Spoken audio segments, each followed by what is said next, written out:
গুলিবিদ্ধ ঢাকা ৮ আসনের সম্ভাব্য সংসদ সদস্য প্রার্থী ও ইনকিলাব মঞ্চের আহ্বায়ক শরীফ ওসমান বিন হাদির উপর হামলার ঘটনা ঘিরে দেশজুড়ে আলোচনা সমালোচনার সৃষ্টি হয়েছে। বিশেষ করে রাজধানীর এক অনুষ্ঠানে প্রধান নির্বাচন কমিশনার এএমএম নাসিরউদ্দিন আইনশৃঙ্খলা পরিস্থিতি নিয়ে কথা বলতে গিয়ে এই ঘটনাকে বিচ্ছিন্ন বলে উল্লেখ করেন। তার ওই বক্তব্য গণমাধ্যমে প্রচারিত হলে বিভিন্ন মহলে উঠে সমালোচনার ঝড়। এই প্রেক্ষিতেই নির্বাচন কমিশন পরে সিইসির বক্তব্যের ব্যাখ্যা দিয়ে একটি বিবৃতি প্রকাশ করে।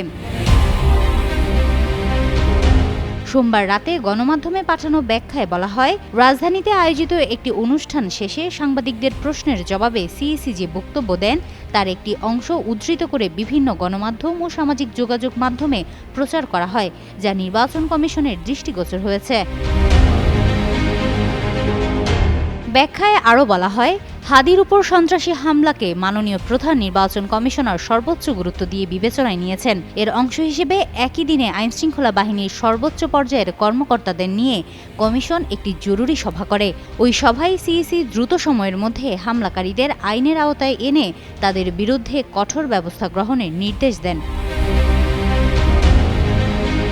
নির্বাচন কমিশন জানায়, হাদি গুলিবিদ্ধ হওয়ার ঘটনায় তারা গভীর উদ্বেগ প্রকাশ করেছে এবং ভবিষ্যতে এ ধরনের ঘটনা রোধে প্রয়োজনীয় ব্যবস্থা গ্রহণে সংশ্লিষ্টদের কঠোর নির্দেশনা দেওয়া হয়েছে। ব্যাখ্যায় আরও উল্লেখ করা হয়, প্রধান নির্বাচন কমিশনার তার বক্তব্যে মূলত বোঝাতে চেয়েছেন হাদির উপর সন্ত্রাসী হামলা আসন্ন নির্বাচনকে বাধাগ্রস্ত করতে পারবে না। একই সঙ্গে কমিশন হাদির দ্রুত সুস্থতা কামনা করেছে এবং তার পরিবারের প্রতি গভীর সমবেদনা জানিয়েছে। নির্বাচন কমিশনের মতে এই ব্যাখ্যা সিইসির বক্তব্য নিয়ে সৃষ্ট ভুল বোঝাবুঝির অবসান ঘটবে। হিমাতুল জান্নাত, যুগান্তর নিউজ।